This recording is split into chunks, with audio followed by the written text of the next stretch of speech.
Thanks for joining me in this video. This is the continuation of Buhari's legacy, and I titled this video, Nigeria, the Blind Nation.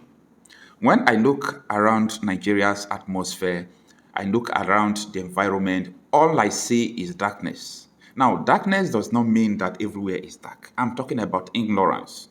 Yes, ignorance is one of the greatest enemy of any development. Ignorance is one of the greatest enemy to the mankind. Maybe you are lazy, maybe you are cowards, maybe you don't want to do so many things. It is okay. But if you don't know, if you don't understand anything, it is more dangerous than anything you can call or mention. Now, why am I saying this? I was listening to the former head of state, Abdul Salami. A lot of you must have seen the video, the interview he granted the Chinese television. He is claiming that he was in the same clinic where Buhari died with Buhari, that he himself recovered and Buhari passed on. That is not my problem, and that is not the angle I am going. Stay with me. Now, I want to let you know that, while I was growing up in Nigeria, okay, let me just start talking about Obasanjo's level. The wife of Obasanjo, Yaradua, Buhari, that Anambra senator, to mention but few, Chief of Army Staff Ndagbaja, all of them are dying abroad. Why? The hospitals in Nigeria has nothing to write about. No good equipments, no water, no oxygen, nothing. Why? Because these people have their doctors abroad. Nigeria claims to have activists here and there, but we are not asking questions. Now, the reason why I said Nigeria is a blind nation is this. Now, they claim that tomorrow they will lay Buhari to rest, right? Buhari imported terrorists into this country. I want you to look at me and tell me you don't know that Buhari imported terrorists into this country. No, tell me you don't know that Buhari imported terrorists into this country. Now, if you know, what have you done? See, they came to the national television. I have 10 videos saved, compiled by these same politicians. They came to admit that they imported terrorists. Now, they did not call it terrorists officially. They said they imported about 3 million people from the Sahel to help them win an election against Goodluck Jonathan. Ask Senator Naya Baribe what I'm saying. Ask Sandemodu Sheriff. Ask this Kashin Shetima. Ask people who are close to Buhari then. Ask Tinubu. Erofai came to say it again. These people are mentioning, they have admitted what I am saying. Now, they said after importing these terrorists into the country, the likes of Dino Mendaye, Bukola Sariki, Atiku Abubakar, now they leave the PDP. They left the PDP and joined the CPC and ACN in their coalition. And that was how Buhari won the election. And they were claiming that they did not use the people they imported into the country. Now, the question is, if they did not use them, what are they doing in the country? And that is where you see someone like the governor of Bauchi State, Bala Mohammed, coming to the Chinese television for over 20 minutes. He was promising Nigerians that Fulanis are coming, that many of them has come into the country, that many of them are still coming, that they will spend money to make sure they rehabilitate them, change their mentality, that Fulanis are global citizens. That Fulanis are global citizens. When I look at the level of ignorance in Nigeria, I shake my head. A very high level of ignorance. Now, the question is, why is it that nobody challenges? Not in court, not even on media. The people, a lot of them, I have their videos, okay, as evidence. It's on the national television. When they came to the national television, after saying this, what stops the national television from carrying out documentary investigation? Just investigation, a documentary in form of investigation, uncovering how many people, how do they come, who paid their money, And after that, Buhari has removed office, the first thing he did is to allow everybody to troop into Nigeria, like visa-free. And it was for a short period of time. It was a calculated purpose attempt. And go and Google this thing I'm telling you. During the first tenure of Buhari, people were massacred. And you know what? Buhari said he won't interfere in the killing.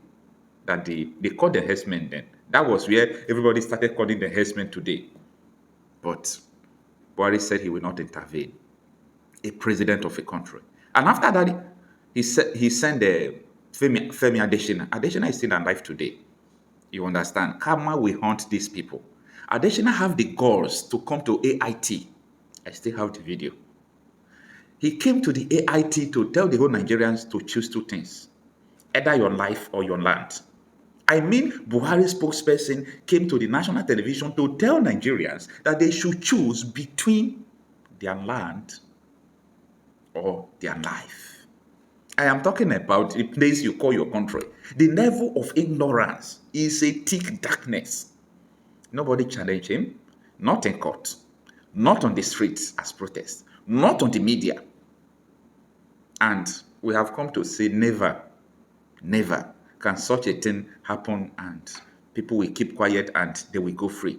No, look at me and tell me that that thing can happen in a country. If you call Nigeria a country, just look at me, tell me that a spokesperson to president, let me give an example like the president of Ghana, their spokesperson will come and said, if you people refuse to give Nigerians your land, your portion of lands, they will kill all of you. That day, that thing they call Ghana will end, they will close the country. That is where you know where you call the country that will survive or succeed. But what is happening here in Nigeria is that no matter what they do, people are there to cover them. They have the activists that they can use to distract you. If they see that people will start talking about it, they will can throw stone. You know, two activists will start quarreling, or this one will happen. Nigerians are very good at that. They will just forget about anything that is going on. We are talking about Buhari's legacies. And you see, now, they have declared a public holiday for Buhari. Public holiday. The Senate are going for 1 week, that is 7 days. 7 sitting, they will not sit because someone died. I mean someone who plugs Nigeria into crisis. If you are a business owner, if you honor the public holiday, you know that you are less than a dog. And the reason why I'm saying this, I'm sorry for the derogatory words, but the reason why I am saying this is because look at his regime, the sufferness, the bitter and everything they leveled against Nigerians. The killing, almost 100,000 people died under Buhari, under his regime. 100,000 plus people died.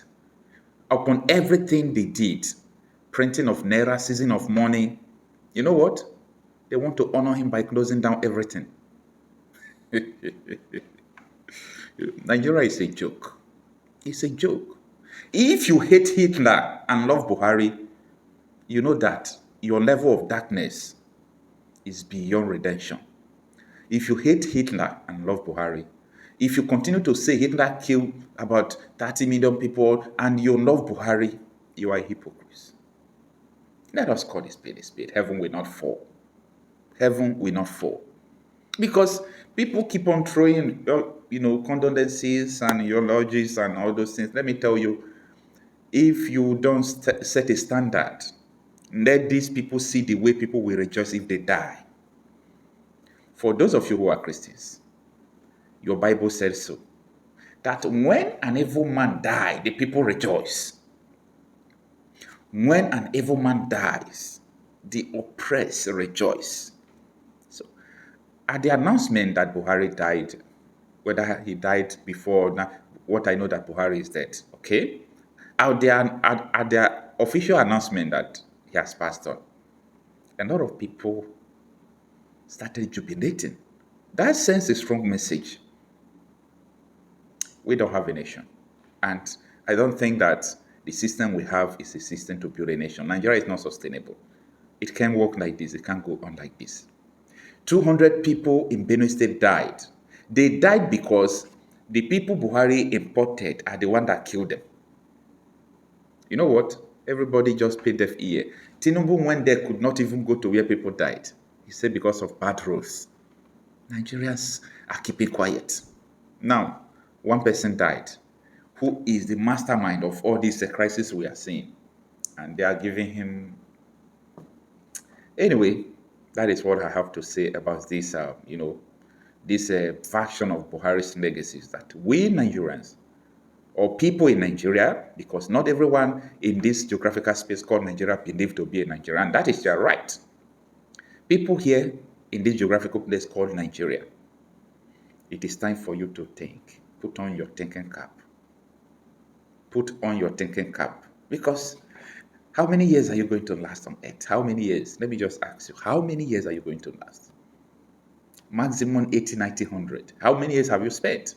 So if we continue to make the same mistake and expecting different result, you know you are your darkness is beyond redemption. Your ignorance is beyond redemption. So by repeating the circle of what we have been doing before, we can never get results. Let's try a new thing. Let's stop this. Nigeria can't work.